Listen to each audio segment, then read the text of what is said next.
அனைவருக்கும் கோபிநாத்தின் அன்பு வணக்கம். ஆரம்பிக்கலாங்களா? எனக்கு ஒரு சிஸ்டர் இருக்கா. அவ நான் வீட்டுக்கு போகும்போதே என் கைதான் பாப்பா, இதை வாங்கிட்டு வந்திருக்கேன்.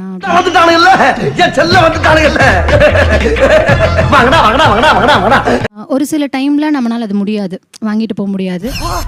April fool. எங்க பொண்ணுக்கு வந்து ஃப்ரைட் ரைஸ் பிடிக்கும், பையனுக்கு சிக்கன் பிரியாணி பிடிக்கும். வாரத்தில் ஒரு நாள் நான் வாங்கி கொண்டு போய் கொடுப்பேன். அதுங்க சாப்பிடும்போது எனக்கு ரொம்ப மன சந்தோஷமா இருக்கும். யாராவது எனக்கு கேட்காமயே ஃப்ரூட்ஸ் வாங்கி தரணும்னு நினைப்பேன் சார். ஆனா நான் தான் வாங்கிட்டு போவேன் எனக்கு தேவையானதையும். கல்யாணத்துக்கு அப்புறம் பூ வென்றதே நான் வைக்கிறதே மறந்துட்டேன். எனக்கு இப்போ கூட என் பொண்ணு என்னைக்காச்சும் ஒரு நாள் பூ வாங்கி தர மாட்டாளா? இப்ப அழுததாவே இல்லை. ஹஸ்பண்ட்கிட்டையும் வந்து இருக்கும்போது கேட்டிருக்கேன், எனக்கு பூ அவரும் இன்ன வரையும் வாங்கி கொடுத்ததில்ல. கல்லஞ்சக்காரன் அவ்வளவு நேரம் கதறானே, கரைறானா? கிட்டத்தட்ட ஒரு 5 இயர்ஸ் இருக்கும். 5 வருஷம் ஆச்சா? 5 இயர்ஸ்க்கு மேல இருக்கும். நீ மனுஷனே இல்ல தெரியுமா? வந்து பொட்டு வைக்கிறதுனா ரொம்ப பிடிக்கும். ஆனா அதை எதிர்பார்ப்பேன் ஒருத்தவங்கள்ட்ட இருந்து. ஆனா இது வரைக்கும் அதை வாங்கி கொடுத்தது இல்லை யாருமே. ஒத்தரோசா பிள்ளைய ரொம்ப அற்புதமா வளர்த்திருக்க மாட்டேன். ஒருத்தங்க கிட்டே இருந்தனா பயப்பிடிச்சிட்டான். எல்லாம் டெக்னாலஜி. சரி, எனக்கு புரிஞ்சிருச்சு. நீ இன்னும் கவலைப்படாத, பாத்துக்கிறேன். தகவல் போயிடுச்சு.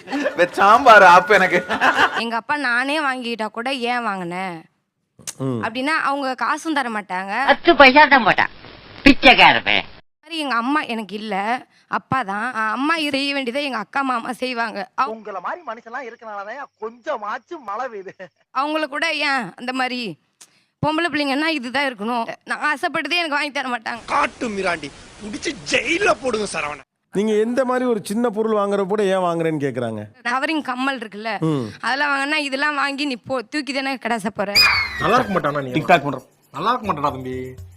நல்லாவே இருக்க மாட்டான். குடும்பத்துக்காக எதை பொறுத்துக்கிறது கஷ்டமா இருக்கு உங்க வேலை சூழல்ல? என்ன 7 மணிக்கு போனேன்னா நைட்டு 9:30 தான் வீட்டுக்கு வருவேன். மறுபடியும் அடுத்த நாள் காலையில 7 மணிக்கு போகணும்.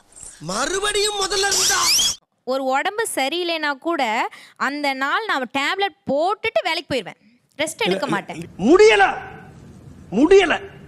லீவ் கிடையாதா என்ன? ஒரு நாளா லீவ் இருக்குங்க சார். லீவ் எடுத்தா அந்த வாரம் என் ஃபேமிலி வந்து ரன் பண்றதுக்கு ரொம்ப கஷ்டமாயிரும்.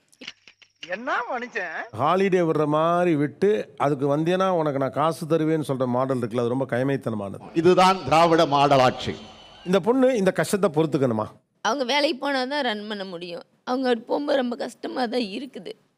அதை வேற ஞாபகப்படுத்திட்டீங்க. நெஞ்சமெல்லாம் பொண்ணா இருக்கு தம்பி. எங்க அம்மா சொல்லுவாங்க சார் ரெஸ்ட் எடுத்துக்கோ அப்படின்னு சொல்லுவாங்க. நான் சொல்வேன், ரெஸ்ட் எடுத்தா இந்த வாரம் 1000 ரூபாய் கம்மியாயிரும், என்னால கொடுக்க முடியாது, உங்களுக்கு தெரியாது, நீங்க கம்முன்னு இருங்க.